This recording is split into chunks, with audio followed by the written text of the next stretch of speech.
Oi, pessoal, tudo bom? Bom, tô aqui novamente para falar das coisas que eu mais gosto, né? De uma das coisas que eu mais gosto, que é o gerenciamento do envelhecimento. Então, o que eu tô trazendo para vocês nesse momento, é um apanhado assim do que tem de mais recente a respeito desse gerenciamento do nosso envelhecimento, né? A gente começa a envelhecer a partir do momento que a gente nasce. Então, o que a gente pode dizer hoje assim é que o envelhecimento ele não tem como separado, né? Ele vai continuar. O que a gente pode fazer é administrar, né? Então, quando a gente começa a entender o que está acontecendo durante o processo de envelhecimento. Aqui eu estou falando do envelhecimento da face, porque o envelhecimento do corpo é um pouco diferente. Quando a gente começa a entender o que de fato está acontecendo, a gente consegue localizar a causa, né? O que é que está faltando, o que naquele indivíduo precisa ser feito, né? Ou a pessoa deseja fazer, porque nada precisa ser feito, né? Para que a gente possa gerenciar de uma maneira melhor o envelhecimento daquele indivíduo.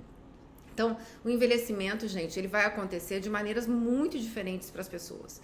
Então, ele vai ser diferente entre homens e mulheres. Homens e mulheres envelhecem diferente. As etnias, se você é asiático, se você é caucasiano, se você é negro, você vai envelhecer de forma diferente, né? E entre os próprios indivíduos, assim, existe uma questão também da genética, existe uma questão da atividade muscular. Então, são muitas as variantes do porquê e de como acontece o nosso envelhecimento. Então, quando as pessoas perguntam assim, qual é o melhor tratamento, assim, o que a gente faz para tratar sem eu nem ver a pessoa, gente, é impossível. Cada pessoa tem que ser avaliada individualmente, porque numa pessoa você vai olhar, o que está envelhecendo aquela pessoa? É aquela pele manchada, enrugada. Em outra, é a perda de volume ósseo, e aí você precisa reestruturar, precisa colocar volume. Em outra, pode ser um excesso de pele tão grande que você precisa de uma cirurgia plástica. Então, cada caso tem que ser abordado individualmente. Então, assim como as pessoas envelhecem de forma muito individual, os tratamentos também funcionam de forma muito individual. E é por isso que a gente vê muito assim, tal coisa para mim ficou maravilhoso, eu amei tal tratamento, vamos supor, um ultrassom microfocado, e para outra não fez diferença, porque as pessoas envelhecem de maneiras diferentes, porque as pessoas são diferentes, tá? Então, pra gente entender um pouco, eu vou tentar resumir para vocês de forma que vocês consigam, que fique fácil de entender, né? O que está envolvido, né, no nosso processo de envelhecimento. Então, o que a gente tem na nossa face? Então, a gente tem lá por baixo de tudo osso, né? Uma base óssea. Por cima dessa base óssea, a gente, isso é resumidamente, tá? A gente tem uma parte muscular que está conectado tanto à parte óssea como os músculos faciais, eles são conectados com a pele. Por isso, a gente faz expressões faciais. Eles estão uma ponta fixa lá no osso e outra ponta na nossa pele. Então, a gente tem o osso, a gente tem o músculo, a gente tem uma camada de gordura. Gente, eu tô resumindo, tá? Porque lá embaixo do osso tem outra gordura, mas eu não vou falar de coisas tão específicas pra vocês. Mas a gente tem, os fat pads. Fat pads são como se fossem travesseirinhos de gordura que a gente tem. E que quando a gente é jovem, eles estão todos bem conectadinhos. Deixa eu ver se aqui vocês conseguem ver. Quando a gente é jovem, eles estão todos bem justinhos, bem conectados. E conforme a gente vai envelhecendo, eles vão se separando, né? Então a gente tem aquela sensação de derretimento, porque eles não estão mais justinhos. E por cima desses coxinhos de gordura, desses fat pads, a gente tem a pele. Então vamos começar, eu vou começar de dentro para fora. Então eu vou falar do fator que hoje é considerado o principal fator de envelhecimento, e o envelhecimento, ele não acontece ao mesmo tempo em todas essas camadas. Ele não é igual nos ossos, ele não é igual nos músculos, ele não é igual nos coxinhos de gordura e não é igual na pele. E isso vai variar da etnia, isso vai variar do sexo, isso vai variar do tipo de vida, do tipo de atividade que a pessoa faz. Então, os fatores, gente, de envelhecimento, eles são muitos. Então, assim, Uma pessoa nunca vai envelhecer igual a outra, correto? Mas vamos começar a falar dessa primeira camada, que é a camada óssea. Então, ela é uma das primeiras que começa a envelhecer. Por volta dos 30 anos, o que acontece? A gente já começa a ter um remodelamento ósseo. Então, a gente está tendo o tempo inteiro mudanças no formato que esses ossos se apresentam, né? Então, o que acontece? Por exemplo, aqui a cavidade orbitária, conforme a gente vai envelhecendo, ela vai girando para baixo, né? Ela vai tendo uma reabsorção maior aqui embaixo, que vai puxando os cantos para baixo, né? Ela vai tendo uma reabsorção maior nessa área, que vai deixando aquela sobrancelha triste. Então, por volta, gente, dos 30 anos de idade, a gente já começa a ter uma diminuição do tamanho da calvária, que é esse esqueleto ósseo, né? Então, como é que eu gosto de pensar o envelhecimento, e eu gosto de explicar para os meus pacientes, né? Quando a gente começa a perder massa óssea, a gente começa a perder osso, é como se fosse, gente, a nossa pele é como se fosse uma roupa que hoje tá direitinho em mim. Se eu emagrecer muito, essa roupa vai começar a ficar larga. E o que acontece é justamente isso. O nosso osso, ele vai encolhendo de tamanho e a pele começa a sobrar. Não só a pele, como todas as estruturas que estão ali ligadas entre a pele e o osso. Então, o que eu acredito e que os professores que eu sigo, os artigos que eu leio, pensam hoje, né? Porque isso daí é uma coisa dinâmica, tá sempre mudando, né? Conforme a ciência vai avançando, né? Primeiro você achava que todos os fenômenos naturais eram raiva dos deuses, né? Então, hoje em dia a gente já sabe explicar os fenômenos naturais. E quanto ao envelhecimento é a mesma coisa, né? A gente não está tudo desvendado, né? Não está tudo sobre a mesa, então a gente tem que continuar sempre estudando. Então, primeiro fator de envelhecimento ósseo, né, que vai causar justamente a diminuição de todo o volume facial. E aí a gente vem para segundo um artigo bem recente do Cotofano, que questiona assim, e os músculos sobre os ossos, eles envelhecem? Não há evidências científicas de que os músculos envelhecem, né? E até porque, assim, a gente envelhece, a gente continua fazendo as atividades musculares, né? A gente não envelhece e para de sorrir, a gente não envelhece e para de fazer careta, né?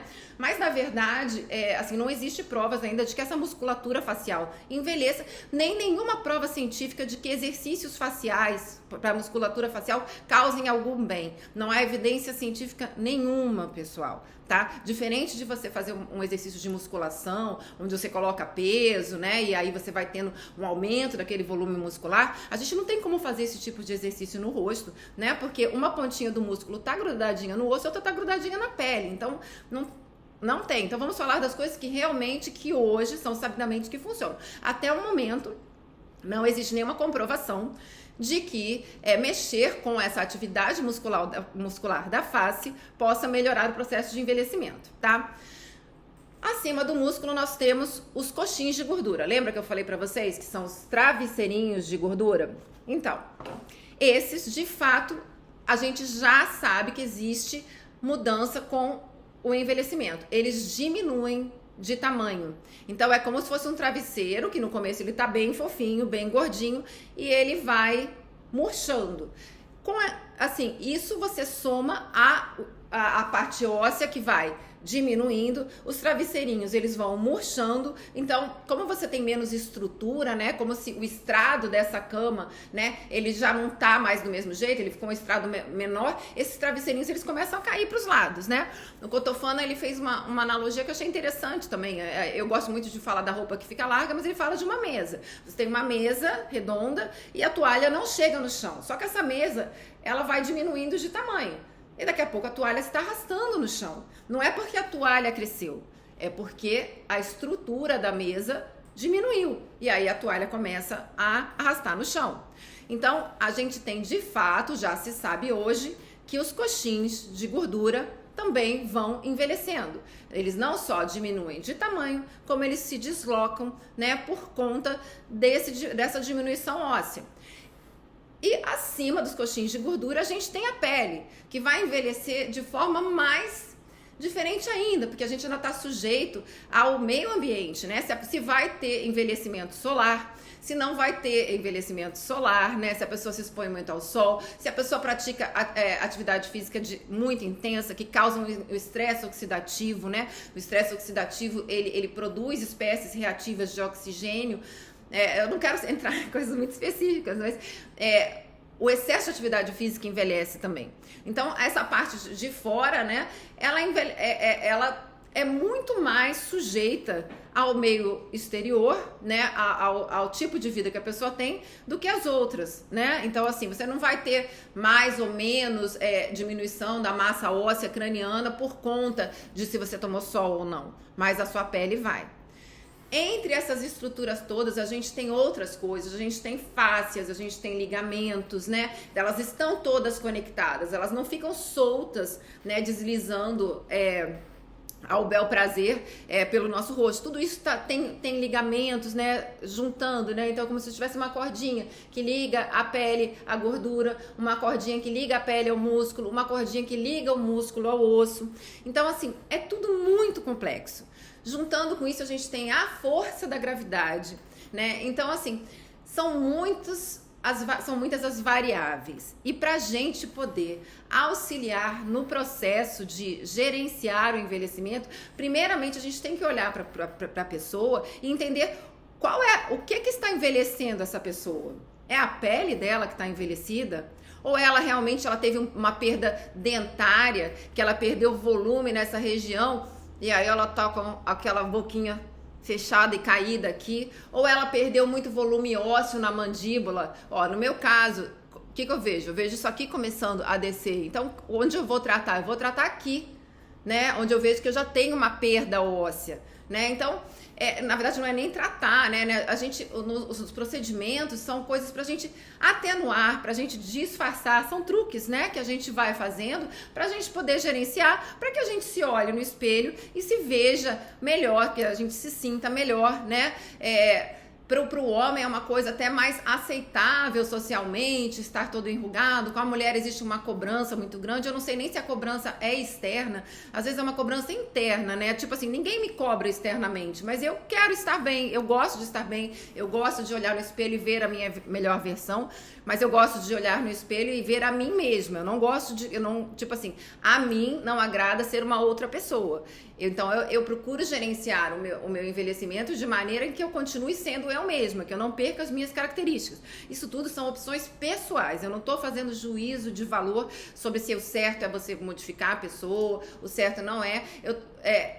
Cada pessoa sabe a sua verdade. Mas o que a gente sabe hoje sobre o processo de envelhecimento é isso. E a gente tem como, ainda falta muita coisa para ser estudada, né? Mas a gente tem vários artifícios, né, pra gente estar auxiliando nesse processo de envelhecimento. Então a gente tem aí os bioestimuladores, a gente tem o ácido hialurônico, a gente tem próteses que podem ser colocadas, a gente tem cirurgias plásticas quando a gente quer remover a pele, né? Então vamos supor, você tem lá aquela roupa bonitinha, né, que tá aqui sobre, né, e você emagreceu e aquela roupa ficou larga.